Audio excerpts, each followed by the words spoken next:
Hi everyone, this is Pietro from Savius once more, this time from my house on the Dolomites. And on my way up here I was thinking, keep thinking and thinking about what could I give to you in terms of transplanting to you my experience.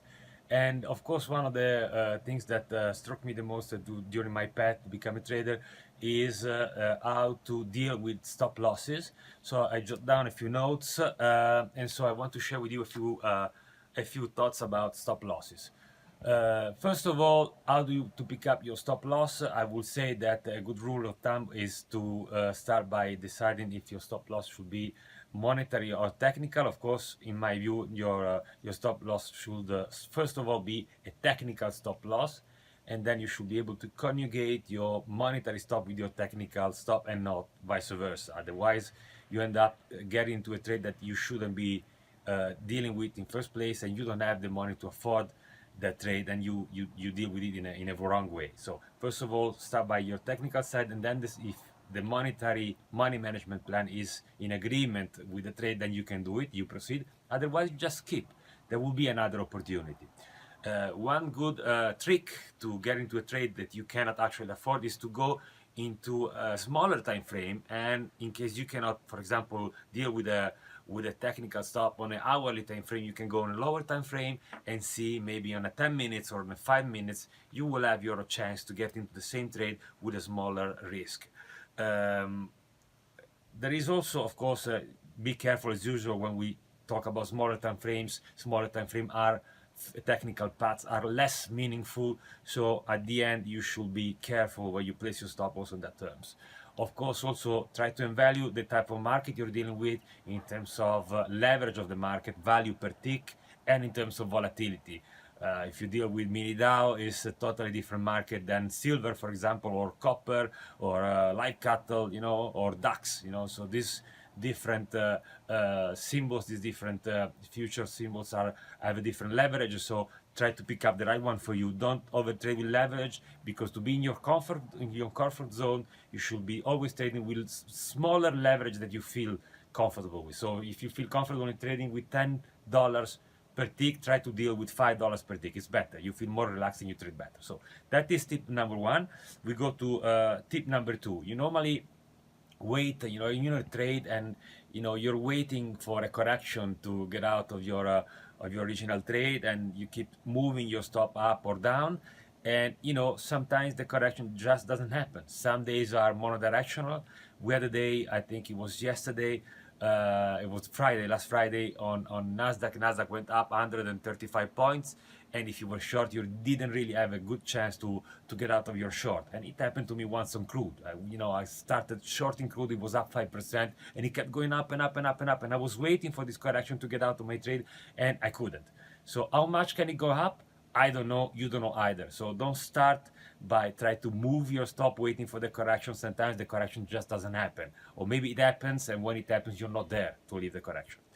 Then we have, of course, another point about, which is related to this one, which is averaging up or down.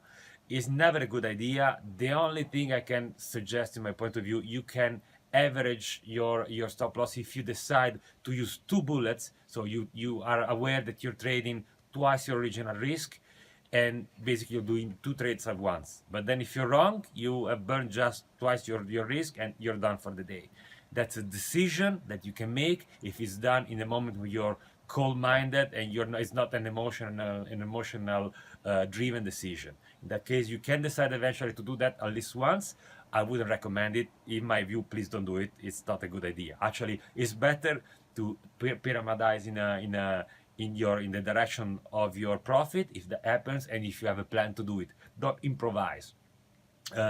Of course, there is also something else related to this, and that is what typically happens to me, or happened to me in the past, and I'm trying to, of course, today, yes, I've worked through it, and I described that also into my kind of soap opera story about my life. Now, sometimes I got into some trades, like the one on crude I told you about, or some others, and you're sitting there, you see the trades moving against you, and you're waiting for something to happen, some sort of miracle or magic, something to happen and to save you, the correction to abruptly start going into your direction, and that you can't just sit there and wait and pray. You're panicking. You don't have a plan to react to that, and you're just waiting and hoping. But that will not save your account. So be prepared, have your plan, because otherwise you'll be an emotional hostage of yourself.